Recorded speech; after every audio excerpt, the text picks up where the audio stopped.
안녕하세요. 퀴팡입니다. 자, 오늘은 이런 얘기를 좀 해보겠습니다. Liberalism vs. Leftism. 흔히 미국의 민주당을 liberal 정당이라고 그러고, Republican, 공화당을 이제 conservative, 보수당이라고 하는데, 그때 말하는 liberalism이랑, 그 다음에 leftism이란 말이 있죠. 좌파주의, liberalism은 뭐 liberal주의, 이렇게 하면 되는데, 이 둘의 구분이 조금 모호한 것 같고, 그 다음에 우리나라에서도 보통 좌파를 진보주의, 이렇게 말하는데, 또 좌익주의라는 말도 있고, 이런 용어들이 약간 뒤섞여서 쓰이는 것 같아서 오늘은 이런 얘기를 좀 해보겠습니다. 이거는 제가 예전에 어떤 대학생 단체 그 강의를 나간 적이 있는데 그때 만든 자료고 거기서 이제 몇 가지 설명을 좀 드릴까 합니다. 자, 보통 left and right 우리가 좌와 우 이런 얘기를 많이 하는데 그리고 최근에 이제 극우란 얘기가 많이 나오죠. 미디어에. 그래서 극우 하면 보통 그 연관되는 단어들이 이런 거죠. 나치즘, 파시즘, 민족주의, 국가주의, 또 트럼프, 백인우월주의, KKK, 니오나치, 인종차별주의, 성차별주의 이런 용어들하고 극우하고 같이 연결을 많이 짓고 또 극우는 민족주의 성향이 강하다. 그리고 뭐 극좌는 계급을 중요시한다. 뭐 이런 말도 있고 그 다음에 공산당을 반대하면 무조건 극우고 그래서 히틀러와 무솔리니 그 나치즘과 파시즘이 2차 대전 때 스탈린의 공산주의와 싸워서 얘네들은 극우다. 이렇게 알고들 있죠. 그래서 보통 보수를 우익이라고 하는데 이제 더 극우로 간 극보수가 극우다. 아니면 과격한 우익이 극우다. 일반적으로 이렇게 알고 있습니다. 자, 그럼 그게 맞는지 보겠습니다. 이거는 제가 이제 인터넷에서 가져온 그 political spectrum, 정치 스펙트럼인데, 네, 이쪽이 이제 좌겠죠. 그래서 far left, 극좌고, 이쪽이 far right, 극우인데, 그래서 센터에 여기는 이게 그림이 뭐 정확한 건 아닌데, 센터의 중앙에 liberalism, 그 다음에 social liberalism을 가운데 놨습니다. 그리고 이제 오른쪽으로 갈수록 뭐 Christian democracy, liberal conservatism, 이제 오른쪽으로 갈수록 이제 보수주의고, 그래서 뭐 용어들은 좀 복잡한데, 예, conservatism, 보수주의, economic liberalism, 경제 리버럴리즘, 경제 자유주의, libertarianism, libertarian, 오른쪽으로 갈수록 이제 이런 성향이고 왼쪽으로 갈수록 social democracy, 이제 사회민주주의, progressivism, 진보주의 그대로 번역하자면 그러니까 우리나라에서 말하는 진보하고 이 progressivism하고 약간 다르죠. 어쨌든 그다음에 social democratic, socialism, 사회주의, democratic socialism, 민주사회주의, 이코소셜리즘, 환경사회주의인가요? 뭐 그런 식으로 이쪽으로 갈수록 이제 사회주의 성향이 강하고 그래서 왼쪽 끝으로 가면 이제 뭐가 나오냐 하면은 커뮤니즘이 나옵니다. 공산주의. 그 다음에 애나르코 커뮤니즘, 아나코 공산주의 이런 게 나오고 그 다음에 극우, 오른쪽 끝으로 가면은 nationalism, 국가주의, 그 다음에 fascism, 파시즘, anarcho capitalism, 아나코 자본주의 이렇게 됩니다. 그래서 일반적으로 이렇게 미디어상에서는 나누고 있고 많은 사람들이 이렇게 알고 있죠. 자, 그런데 네, 이 사상의 스펙트럼, 아까는 정치 스펙트럼이고, 이제 정치를 좌와 우로 나눌 때 이렇게 나눠진다는 거고, 이제 좌와 우를 나눌 때 이 사상, 아이디어 측면에서 보면 어떻게 나눠지나, 이게 좀 비슷할 수도 있는데 또 살짝 다른 면도 있기 때문에 일단 이거를 먼저 설명드리도록 하겠습니다. 보통 전체주의 또는 집단주의 이런 성향의 사상을 가진 사람들은 큰 정부, 또 집단 행동, 또 집단 관리 그래서 예, 우리 공동체를 생각해서 다 같이 좋자고 하는 일이니까 이거 적극 협조해야 된다. 뭐 이런 말이 많이 나왔었는데 요게 이제 그 코로나 때 만든 자료라 이제 요런 그 인용문을 썼고 대신 이제 개인주의나 libertarian 이런 사상을 가진 사람들은 작은 정부, 그다음에 개인의 행동과 개인의 선택을 또 중요시하고 그리고 예전에 코로나 때 어떤 건물 들어갈 때 QR 체크할 때 그때 뭐 접종된 지 뭐 몇 주 되셨습니다. 뭐 몇 차 접종하셨습니다. 이런 정보들이 그 스피커를 통해서 나오는데 그런 것에 반감을 가지는 사람들이 있습니다. 왜 내 접종 정보를 공개하느냐? 공공장소에서. 그래서 이런 사상, 이런 성향을 가진 사람들이 주로 개인주의와 리버테리언의 사상을 가진 사람들이겠죠.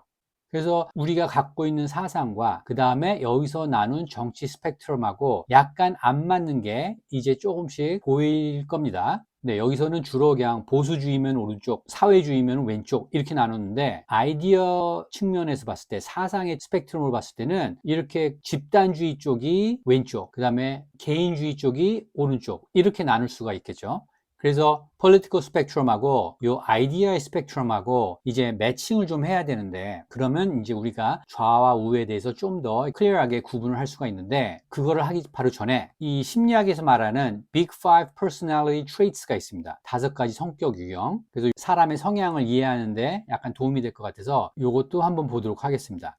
이 5가지 유형이 뭐냐면은 여기 OCEAN, 그래서 오션 해가지고 5가지가 있는데, 첫 번째가 openness, 개방성입니다. 그래서 주로 사람의 성향을 말할 때 약간 좌편향인 사람들이 개방성이 더 크고 우편향인 사람들이 개방성이 더 적다. 대체로 그렇게 생각할 수가 있죠. 그래서 imaginative, 상상력, spontaneous, 즉흥적인 그런 반응. 그래서 뭐 예술가들 이쪽에 많이 들어가 있죠. 그다음에 prefers routine, 어떤 정해진 스케줄, practical, 현실적인 거, 실용적인 거, 이런 거를 좋아하는 사람들은 이 개방성이 상대적으로 좀 낮은 거고, 그래서 흔히 좌파인 쪽 사람들이 개방성이 높고 우파가 개방성이 적고, 뭐 반드시 그렇다는 게 아니고 대체로 그렇다는 얘기고, 그 다음에 conscientiousness, 보통 성실성이라고 말할 수가 있는데, discipline, careful, 아주 좀 이렇게 체계적이고 어떤 규칙적이고 그 다음에 조심성이 있고, 이런 사람들은 conscientiousness가 강하죠. 그 다음에 impulsive, 충동적이고 disorganized, 이렇게 정리가 잘 안 되는 그런 사람들은 conscientiousness가 좀 떨어지고, 그래서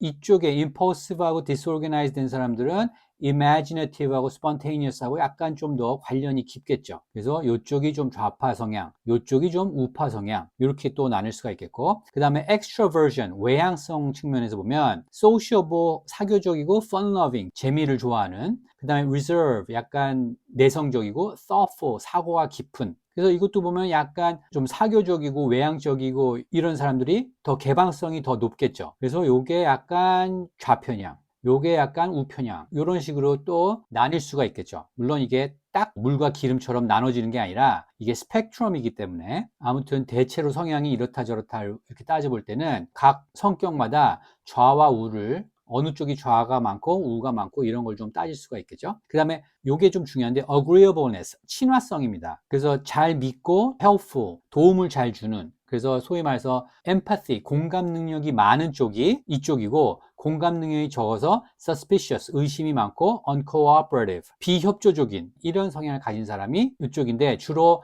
여성들이 친화성이 높다고 합니다. 대체적으로. 그래서 여성이 좀 더 감성적이고 남자들은 좀 이성적이고. 자, 그 다음에 neuroticism, 신경 과민성, 이렇게 번역을 했는데, 네, 요거는 불안감을 많이 느끼는 거. 그래서 anxious, 초조하고 불안하고, pessimistic, 좀 회의론적이고, 그 다음에 calm and confident, 안정되고 좀 자신감 있는. 그래서 보통 agreeableness하고 neuroticism은 여성 쪽이 강하다고 합니다. 그래서 심리학에서 말하는 이 Big Five Personality를 보면 좌가 어느 쪽이 많고 우가 어느 쪽이 강하고, 뭐 이런 식으로도 그 성격을 대체적으로 분류할 수가 있다는 얘기죠. 이게 당연히 우익인 사람은 당연히 개방성이 없고 뭐 이런 게 아니라 다 스펙트럼이기 때문에 누구나 다 이 모든 면을 다 가지고 있지만, 어느 쪽이 좀 더 강하고 어느 쪽이 좀 더 약하고, 또 좌편향인 사람은 어떤 성격이 더 강하고 어떤 성격이 더 약하고, 이런 걸 따질 때, 아까 보여드린 이런 아이디어 스펙트럼과 이런 성격도 어느 정도 이렇게 맞춰갈 수 있다 이거죠. 예를 들어서 개방성이 높은 사람,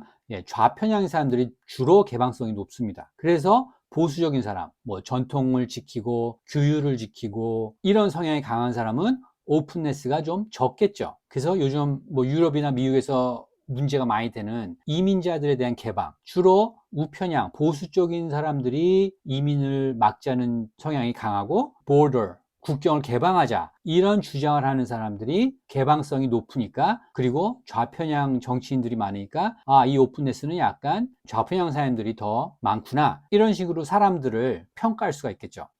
그래서 conscientiousness하고 뭐 이런 모든 extroversion, agreeableness, neuroticism 이런 것도 다 좌편향, 우편향의 성격과 이렇게 어느 정도 이렇게 맞출 수가 있습니다. 반드시 그렇다는 건 아니고. 그래서 지금까지 이제 정치 스펙트럼과 그 다음에 사상의 스펙트럼과 그리고 우리 성격, 이 3가지 측면을 봤는데, 이게 어느 정도 그 3가지 측면이 연결점이 좀 있을 수 있겠다라는 생각이 들죠. 자, 그래서 그런 거를 다 종합해 볼 때 네, 앞에서 말씀드린 것처럼 집단을 좀 강조하는 그런 성향은 좌파 쪽이 강하고, 개인을 강조하는 성향이 강한 거, 이건 우파 쪽이 강한 거죠. 그래서 우리가 흔히 뭐 사회주의는 좌파, 그 다음에 보수주의가 우파, 이런 식으로 이렇게 정치적으로만 좌와 우를 나눈 게 아니고, 아까 보여드린 사람의 성격, 그 다음에 사상, 생각하는 방식, 이런 것들을 종합적으로 고려해서 좌와 우를 나눌 수도 있는 거죠. 그래서 꼭 좌와 우는 정치에 관한 게 아니고, 저 사람은 뭐 정치적으로 이러니까, 큰 정부를 좋아하니까 좌파다, 뭐 작은 정부를 좋아하면 우파다, 그렇게도 나눌 수도 있지만, 사람의 생각하는 방식, 성격으로도 좌와 우를 나눌 수도 있다는 거죠. 자, 그래서 이제 그런 모든 정보들을 종합해서 이 차트를 다시 보면 뭔가가 이상한 게 있다는 것을 느끼실 수 있을 겁니다. 자, 예를 들어서 전체주의, 집단주의, 좌파, 그리고 개방성이 높고 성실성은 좀 낮고 외향성 좀 높고 친화성 강하고 신경과민성이 강한, 이쪽이 약간 좌파 성향이라고 그랬죠. 그런 사람들이 좋아하는 정치 스펙트럼 뭐냐? 사회주의다, 이렇게 결론을 내릴 수가 있겠죠. 그리고 개인주의, 개인을 더 중요하게 생각하고 개방성은 살짝 낮고 성실성은 높고 외향성은 좀 적고 그 다음에 친화성도 적고 신경과민성도 적은, 이런 성향을 가진 사람들은 주로 보수주의 또는 libertarianism 이쪽이겠다, 이렇게 생각할 수가 있겠죠. 그러니까 사람을 판단할 때. 그래서 이게 꼭 정치적인 게 좌와 우가 아니고 사람의 성향 또는 생각하는 방식, 이런 게 다 좌와 우로 나뉠 수가 있다는 거죠. 물론 스펙트럼이기 때문에, 여기 보시면 스펙트럼이기 때문에 이분법적으로 딱 나뉘는 게 아니고, 다 사람이 요 가운데 있는 사람도 있고 좀 오른쪽으로 강한 사람이 있고 왼쪽으로 강한 사람이 있고 이러는 거지, 하지만 크게 나눌 때는 그렇게 볼 수가 있다는 거죠. 그렇게 해서 이제 정치 스펙트럼도 나누나 보면, 보수주의, 뭐 리버테리안이 오른쪽이 맞구나. 네, 사회주의, 뭐 큰 정부, 이런 거는 왼쪽이 맞구나. 여기까지는 괜찮습니다. 그리고 공산주의까지도, 공산주의는 완전히 모든 개인이 평등하고 이 당만을 생각하는 그런 사상이니까 여기가 극단주의는 맞죠. 그런데 조금 이상한 게 이겁니다. nationalism, 국가주의, fascism, 히틀러의 나치즘과 파시즘이 이 극우로 와 있습니다. 그래서 우리가 지금까지 이런 사람의 성격이나 아이디어의 스펙트럼이나 이런 걸 봤을 때 내셔널리즘과 패시즘이 이 끝에 오는 게 이게 맞나요? 다시 말씀드리자면 작은 정부, 개인의 행동, 개인의 선택, 이런 걸 중요하게 생각하는 사람들은 개인주의와 리버테리언입니다. 그래서 중간에서 오른쪽으로 갈수록 이런 성향들이 더 강해지겠죠. 그래서 이런 성향이 끝까지 가면 어떻게 될까요? 작은 정부를 좋아하는 사람들이 끝까지 가면은 무정부주의자들이 됐겠죠. 그죠? 그런데 국가주의와 패시즘이 여기에 놓여 있습니다. 그럼 이제 이 국가주의와 패시즘이 여기 있는 게 잘못됐다는 게 보이시나요? 이거는 어디 있어야 되죠? 네, 이쪽으로 와야 되죠. 왜? nationalism, 국가주의, fascism, 파시즘, 이거는 완전히 개인이 아니고 집단주의 사상입니다. 그러면은 일로 와야 되죠. 극좌로 와야 되죠. 여기는 뭐가 남느냐? anarcho-capitalism, 무정부 자본주의, 이것만 남게 됩니다. 그렇죠? 개인주의와 리버터리안 성향이 강한 사람들이, 그런 성향이 끝까지 가면 무정부 그리고 공산주의는 아니까 자본주의가 남겠죠. 그래서 정부가 없어도 민간 기업과 개인의 자발적인 계약만으로 사회가 돌아갈 수 있다는 애너코-캐피털리즘이 극우입니다. 네, 우리가 흔히 아는 파시즘, 뭐 나치즘, 민족주의, 국가주의, 트럼프, 백인 우월주의, 이런 게 극우가 아닙니다. 꼭 반공이라고 극우, 뭐 극우는 민족, 이런 게 아니고 애너코-캐피털리즘, 무정부 자본주의가 극우입니다. 그런데 이런 걸 모르고 우리 미디어나 사회에서 일반적으로 무조건 좌파가 아니면 극우라고 타이틀을 붙이죠. 그래서 미국의 트럼프 행정부가 지금 극우라고 알려져 있죠. 또 기독교도 극우로 알려져 있죠. 이거와 전혀 상관이 없는데, 물론 기독교가 우측으로 갈수록 기독교 성향이 강한 건 맞는데, 정치 스펙트럼을 봤을 때는 애너코 캐피털리즘이 극우입니다. 뭐 과격한 우파가 극우가 아니고. 그리고 나치즘이나 패시즘은 이쪽에 와야 됩니다. 극좌입니다. 커뮤니즘, 패시즘, 나치즘 다 한 가족입니다. 한 가족에 주장하는 자신들의 최고의 집단이 다를 뿐이지 다 똑같은 극단의 집단주의입니다. 그래서 모두 far left입니다. 그러면 이게 왜 내셔널리즘과 패시즘이 왜 이쪽으로 왔느냐? 당연히 저희가 지금까지 이런 사상의 스펙트럼이나 사람의 성격이나 이런 걸 종합해 봤을 때 극좌에 와야 되는데 왜 여기 와 있느냐? 자, 미국의 시대별 사조 변화를 보면 1930년대 프랑크푸르트 학파, 이게 독일에 있었죠. 프랑크푸르트 학파가 있었는데 이 사람들이 나치즘을 피해서 미국으로 건너옵니다. 그리고 이제 40년대 이제 세계 2차 대전이 생겼죠. 왜 건너왔냐면 프랑크푸르트 스쿨은 좌파입니다. 그리고 나치즘, 내셔널리즘, 요 나치즘도 이쪽에 있다고 그랬죠. 똑같은 좌파입니다. 똑같은 좌파지만 그 안에서도 세력 다툼이 있기 때문에, 그리고 히틀러의 나치당이 이제 권력을 잡자 이쪽에 많은 학자들이 피해서 뉴욕의 콜롬비아 대학으로 다 넘어갔습니다. 그래서 거기서 이제 다시 이 비판 이론, critical theory, 좌파 이론을 거기서 다시 연구하기 시작해서 미국의 아이비리그의 좌파 사상이 많이 번지게 된 거죠. 아무튼 이때 독일의 나치즘하고 이 프랑크푸르트 학파하고 깨집니다. 그리고 이제 전쟁이 일어났죠. 그런데 말씀드렸다시피 그 프랑크푸르트 학파도 좌파고, 내셔널리즘, 나치즘도 좌파죠. 집단주의니까. 그래서 두 좌파가 세력이 갈라져서 이 좌파 학자들은 미국으로 왔고 히틀러는 전쟁을 일으켰고, 근데 이제 미국으로 건너온 이 프랑크푸르트 학파의 그 학자들이 우리는 히틀러하고 다른 사람들이다. 우리는 히틀러와 반대에 있는 사람들이다. 우리는 좌파지만 히틀러는 우리와 반대에 있기 때문에 우파다. 무솔리니도 마찬가지, 패시즘도 마찬가지. 그렇게 해서 이때부터 전쟁이 끝난 후 히틀러와 무솔리니는 우리 좌파 학자들과 반대 진영에 있는 우파다라고 해서 이쪽에 극우로 갖다 놓은 겁니다. 네, 우파 중에서도 아주 과격하고 폭력적인 그런 집단. 그래서 극우다. 나치즘과 패시즘이 far right이 된 게 그래서 far right이 된 겁니다.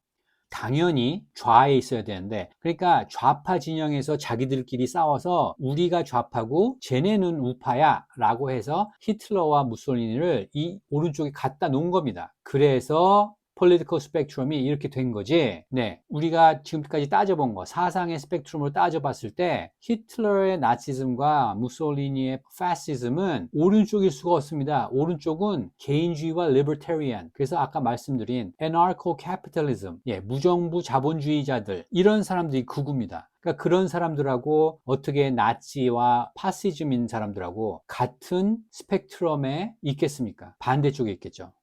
네, 그래서 우리가 흔히 말하는 이런 용어들, 나시즘, 파시즘 뭐 이런 용어들이 극우랑 연결돼서 우리가 보통 미디어에서도 말하고 사회에 그렇게 알려졌는데 절대 그게 아닙니다. 이런 단어가 극우가 아니고 극우는 anarcho-capitalism, 무정부 자본주의, 그러니까 libertarian의 극단이라고 생각하시면 됩니다. libertarian의 극단인 사람들은 어떤 사람들이냐면 우리가 운전면허 시험을 보고 나라에서 운전면허증을 주죠. 그 운전면허증도 반대하는 사람들이 극우입니다. 왜 국가가 개인이 운전하는 것을 간섭하느냐? 개인들끼리 알아서 하게 내버려둬라. 그래서 운전면허증을 없애라 라고 주장하는 사람들이 극단의 리버테리언들입니다. 그 사람들이 무정부, 캐피탈리즘, 국가나 어떤 권력기관을 완전히 없애고 모든 것을 자유시장과 사적 소유로, 그 다음에 사적 계약으로 해결하자는 사람들이기 때문에 히틀러의 나치즘과 무솔리니의 파시즘은 이게 극우일 수가 없습니다.